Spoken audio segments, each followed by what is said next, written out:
मित्रों नमस्कार। अभी हम सोशल मीडिया के कुछ चैनलों पर और कई जगहों पर ये चर्चाएं सुन रहे हैं कि श्री जीतन राम मांझी जी, जो हिंदुस्तानी आवाम मोर्चा के संरक्षक भी हैं, भारत सरकार में केंद्रीय मंत्री हैं, ने कैबिनेट छोड़ने की बात कही। ये सरासर भ्रामक है और तथ्यहीन है। मुंगेर की एक जनसभा में वो भाषण दे रहे थे और चूंकि कल भारत सरकार का कैबिनेट का बैठक है जिसमें श्री जीतन राम मांझी जी को शामिल होना है और शाम में उनकी पटना से फ्लाइट थी, कार्यक्रम में लेट हो रहा था, तो उसी समय वो कह रहे थे कि थोड़ा जल्दी कराइए, कल की बैठक कहीं छूट न जाए। तो उसी को लेकर के कार्यक्रम में थोड़ा देर हो गया।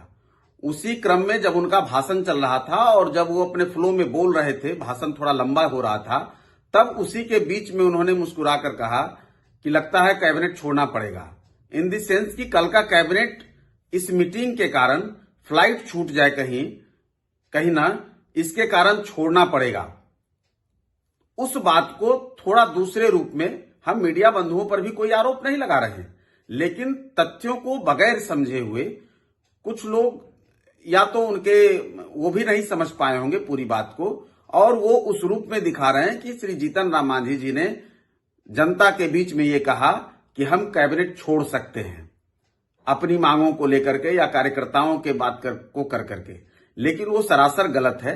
वो चूंकि जो कुछ कहना होता है श्री जीतन राम मांझी जी, कोई तो सर्वविदित है कि खुलेआम कहते हैं और उसमें कोई वो काट छाट के बात नहीं करते हैं, लेकिन इस बात का संदर्भ कल के कैबिनेट की मीटिंग को लेकर के था, न कि कैबिनेट से इस्तीफे को लेकर के है। इसलिए हम तमाम मीडिया बंधुओं से भी और सोशल मीडिया पर जो इस तरह की खबरों को चला रहे हैं उनसे भी निवेदन करेंगे कि बड़े नेताओं के बयान के संदर्भ को समझे बगैर, उसके मर्म को जाने बगैर कहीं दूसरे रूप में नहीं पेश करना चाहिए और ना उसको फैलाना चाहिए।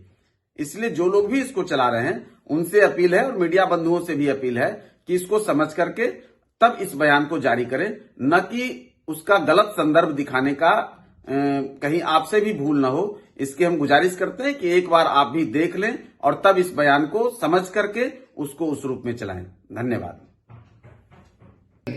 उसमें बिहार की भी महिलाओं को भी नौकरी मिला है, केवल पुरुषों को नौकरी नहीं मिला। तो हम लोग तो आए ही आप लोगों के लिए हैं ताकि आप लोगों के साथ आर्थिक न्याय किया जाए, पढ़ाई, दवाई, कमाई, सिंचाई, आप लोगों को व्यवस्था मिले, नौकरी रोजगार मिले, है ना। तो आप कितना पढ़ रही हैं?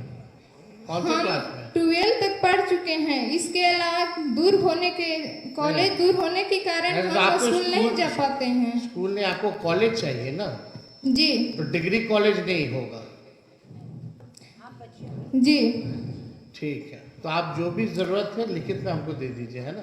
आपने माई बहन मान योजना जो घोषणा किए, इस पे हमारी माताओं बहनों ने बहुत प्रसन्न हुए, लेकिन हम चाहते हैं कि प्रखंड और जिला के कार्यकर्ताओं द्वारा गांव-गांव में कही जाए, सबको ये बताई जाए कि माँ बहन योजना सबको अच्छी लगती है। अलग जो जीविका दीदी है, आंगनबाड़ी है, उन लोगों का अलग है।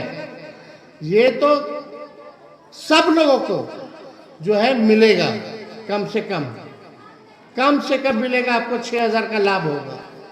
तो इस खेल कूद से लेकर के अलग एक्टिविटीज हो, प्रैक्टिकल नॉलेज आप लोगों को देना चाहिए। तो इस दिशा में हम लोग जो है काम करेंगे। सर मतलब सरकारी स्कूल थे बट इसे हीन दृष्टि से देखा जाता है, जबकि प्राइवेट स्कूल से अब अच्छा हमारे टीचर बहुत अच्छे होते, बहुत ही। मैं आम आदमी बनूंगा। अरविंद जी, मैं आपसे पूछना चाहता हूं, क्या हुआ जमुना का गंदा पानी? यहाँ जितना लोग बैठे हैं, आप अपने घर में अच्छा पानी पीते हैं? जोर से बोलिएगा, अच्छा पानी आता है? अरविंद केजरीवाल जी ने क्या कहा था? अपने तो मिनरल वाटर पीते हैं अरविंद जी, और पप्पू यादव की मां बहन को गंदा पानी भी नसीब ना हो, और आप गंदे पानी के नाम पर मार्केटिंग करते हैं। जमुना 1 किलोमीटर बदल गया, जमुना की सफाई हो गई, रोड पे पौधा लग गए, झुग्गी झोपड़ी बन गई, क्या कॉलोनी बना? क्या कॉलोनी की खूबसूरत सुंदरता पेरिस के तरह बनी? आप कोई एक वादा का नाम बताओ। मोहल्ला क्लिनिक में एक दवाई नहीं होता, मोहल्ला क्लिनिक में सही ढंग से डॉक्टर नहीं बैठते, दवाई हमें बाहर से खरीदनी पड़ती है। लेकिन कांग्रेस के राज में जाइए, आप राजस्थान के अशोक गहलोत को याद करिए, उन्होंने कंपलसरी हेल्थ कर दिया। कहा kidney cancer, brain tumour, heart, ये जितना संक्रमण बीमारी है, कोई जात धर्म हिंदू मुसलमान नहीं होगा, ये सब के सब फ्री होंगे, 1 रुपया नहीं लगेगा। जो पप्पू यादव बिहार में करता है, जो पप्पू यादव अपने घर में सेवा आश्रम खोल के पूरे बिहार और देश के गरीबों की मदद करता है, यह काम राजस्थान में हुआ।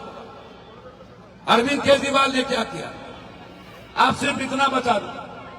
मैं आपको वादा करने आया हूं, हम आपसे पैर पकड़ के भीख मांगने आए हैं।